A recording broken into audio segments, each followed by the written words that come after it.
আজই ডাউনলোড করুন আর এনজয় করুন আপনার পছন্দের শো। ধরো এমন হতো সেই রাতে তুমি টিচার দিদিকে নিয়ে বাড়ি চলে গেলে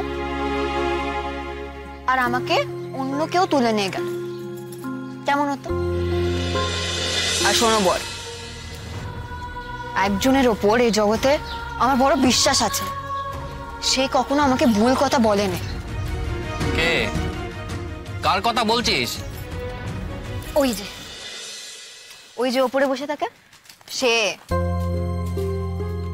দেখো আমাদের চারটে লোককে সে নিজের সুতোর টানে নাচাচ্ছে, কখনো একে অন্যের কাছাকাছি নিয়ে আসছে, কখনো দূরে টেলে দিচ্ছে। এসব তার ইচ্ছে, তুমি বুঝতে পারছো না? ধরো এমন হতো সেই রাতে তুমি টিচার দিদিকে নিয়ে বাড়ি চলে গেলে আর আমাকে অন্য কেউ তুলে নিয়ে গেল, কেমন হতো? ধরো তারা যদি বদলোক হতো, এই যে যেমন কিটকেলের বাড়ি থেকে সঙ্গে সঙ্গে আমার বাপের সঙ্গে যোগাযোগ করলো তারা, তেমনটা যদি না করতো, কে জানে আমি কোথায়, তুমি কোথায়, তারা কোথায়, এদিক ওদিক হয়ে যেত। কিন্তু তেমনটা উপরে বসাজন করেনি। রাজু, তোর কথা আমি কিছু বুঝিনি। বড় শক্ত শক্ত কথা বলিস তুই। পড়ে পড়ে তোর মাথাটা গেছে নাকি রে? মোটেই না, বুঝতে চাইলেই বোঝা যায়। যাকগে, এখন কলকাতার বাসে চাপো, যেতে যেতে আমি তোমাকে সব বুঝিয়ে দেবো। ময়ূর দিদি যেমন আমাদের মেলাতে চায়, আমিও তাদের মেলাতে চাই। সে না হয় বুঝলুম, কিন্তু তুই ওই কিটকেল লোকটার বাড়িতে গিয়ে কি বলবি? একেবারে সত্যিটুকু। তবে আমি কেন যাব সে বাড়িতে? তারা তো আমাকে চেনেও না। যদি তাড়িয়ে দেয়? তোমার এত যদি কেন কি জবাব আমি দিতে পারছি না। ওই যে কলকাতার গাড়ি প্যাঁ প্যাঁ করছে, আমি উঠলুম। এই লাজু, তুই একা যেতে পারবি সেখানে? কেন পারবো না? এই ক মাসে লাজু অনেক স্মার্ট হয়ে গেছে, মোবাইলের রাস্তা দেখতে শিখে গেছি, ওই বাড়ির ঠিকানা এখন আমার জানা হয়ে গেছে। ও, তবে তুই এই জন্য আমাকে ডেকেছিলি, আমার তরে দুদণ্ড গল্প করবার জন্য নয়। গাড়িতে এতখানি পথ আমি মুখ না করে আর ভোতো পালন করতে করতে যাবো নাকি? দূর, আমার যেতে ইচ্ছে করছে না। আমি ওখানে গেলে তোর এই কিটকেল আবার আমাকে অনেক জ্ঞান দেবে। কেন? খারাপ নাকি সেই জ্ঞান? শুনলে তোমার উপকার বই অপকার তো হবে না। অত আমি জানি না লাজু, আমি যাবো না, তুই যা। বেশ, তবে আমি চললাম। এই দাঁড়া দাঁড়া বলছি। খুব সাহস না তোর, একা একা কলকাতা যাবি? পিরানে ভয় ডর নেই? ভয়ে গুটির মধ্যে গুটিয়ে বসে থাকলে জীবনে কিচ্ছুটি করা হয় না। তুমি যাবে তো চলো। আরে আমি টাকা আনিনি তো, অত গাড়ি ভাড়া দেওয়ার টাকা নেই। আমার সেই প্রাইজের 10,000 থেকে 1,000ও খরচ হয়নি, পুরোটাই সঙ্গে আছে। আচ্ছা লাজু, তুই বাড়িতে কি বলে এলি? সে বলেছে কিছু, তাড়াতাড়ি কাজ মিটিয়ে বাড়ি ফিরলেই চিন্তা নেই। চলো চলো চলো, তাড়াতাড়ি চল, তাড়াতাড়ি।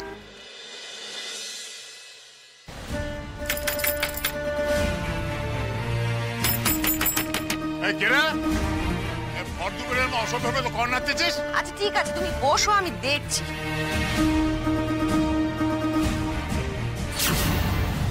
কি আপনারা আপনারা এখানে কেন? হ্যাঁ, কি চাই? এখানে কেন? সে কোথায়? কোথায় সে? কোথায় কোথায় সে? কোথায় তাকে নিজের মেয়ের সঙ্গে আজকে রাখা হয়েছে? শুনি গাই ঘরে সে গাপটি মেরে বসে আছে। আরে কি হচ্ছে কি? ভদ্রলোকের বাড়িতে না বলে মতলবে মতলব তো তোর রে হতবাক আকবর। আমার ছেলেটাকে আজকে রেখে তো এখন ভদ্রলোক সাজাচ্ছে। কোথায় কোথায় আছে সেটাকে? মেরে কিন্তু তোর ঠ্যাং আমি ভেঙে ফেলে দেবে কেন? হ্যাঁ, জ্যান্ত প্রতি দেবো এই মাটিতে। এত বড় হাসপাতাল তোর আমার বাড়িতে ঢুকে আমার উপর গলা তুলে কথা বলতে? এই জীবন গোসাইয়ের পো,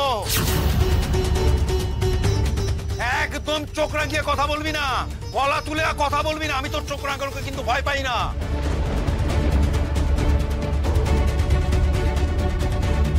তো লজ্জা করে না? মরে যেতে ইচ্ছে করে না? একটা সমুদ্র মেয়ের টোপ আমার ছেলের নাকের ডগায় দুলিয়ে তার ঘাড়ে চালান করে দেওয়ার ধান্দা। কি ভেবেছিস তুই?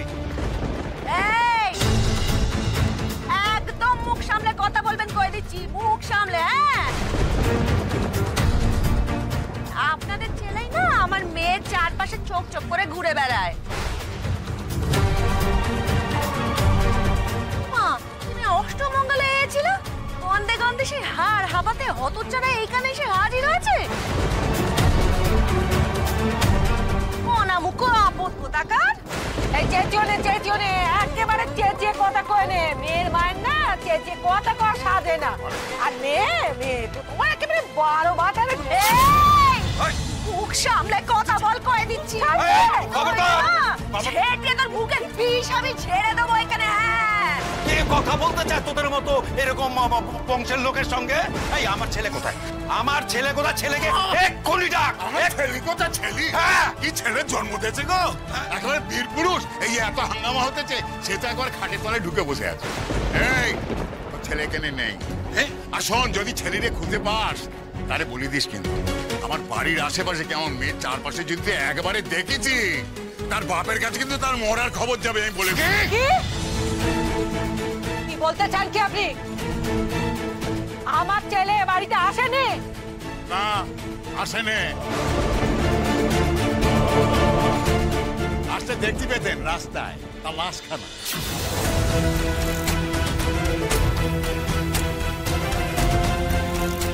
মেয়ে কোথায়? আপনাদের মেয়ে কোথায়? ডাকুন, এইখানে ডাকুন তাকে দেখি। এই কে আপনি? হ্যাঁ, কে এমন জোর করে আমাদের বাড়িতে ঢুকে এসেছেন, আবার জানতে চাচ্ছেন আমার মেয়ে কোথায়? কেন বলবো আমার মেয়ে কোথায়? কথা না বাড়িয়ে ডাক তোর মেয়েকে। নিখাত জানে আমার ওই ছেলেটা কোথায়। ডাক ডাক তোর মেয়েকে। আচ্ছা আচ্ছা আচ্ছা, নিজের ছেলের খোঁজ করতেই ডাকাতের মতো ওরের বাড়িতে ঢুকতে হচ্ছে। আরে হারান, দরজা তো জিভ খসে যাচ্ছে। হ্যাঁ, বসবেই বা কেন? গোটা বংশটারই তো দোষ, গোটা বংশটারই দোষ। নির্লজ্জ বেহায় একেবারে। এই ভুবন, আমার বংশ নিয়ে কথা বলবি না বলে দিলাম। ভুবন, বলবো, 100 বার বলবো, 1000 বার বলবো। তোর বংশের দোষ, তোর বংশের দোষ। আর তোর সেই বংশের দোষ তোর থেকে তোর ছেলের মধ্যে পড়তো। তবে রে তোর উঠোনে আজকে রক্ত।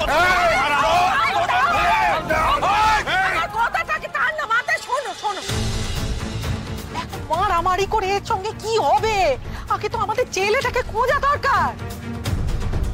তারপরে একবার ছেলেটাকে খুঁজে পাই আমি, দরকারে না ও যা ডেকে একেবারে এদের এই মেয়ের ভূত ওর মাথা থেকে আমি তাড়িয়েই ছাড়বো। দেখো না এখন আমার প্রত্যেকটা গেল কোথায়? সেটা কি আমি জানি নাকি? এরা নিখাত জানে, বলছে না। এই শোনো শোনো, আমাকে কও এখন তোমাদের মেয়েটি কোথায় আছে?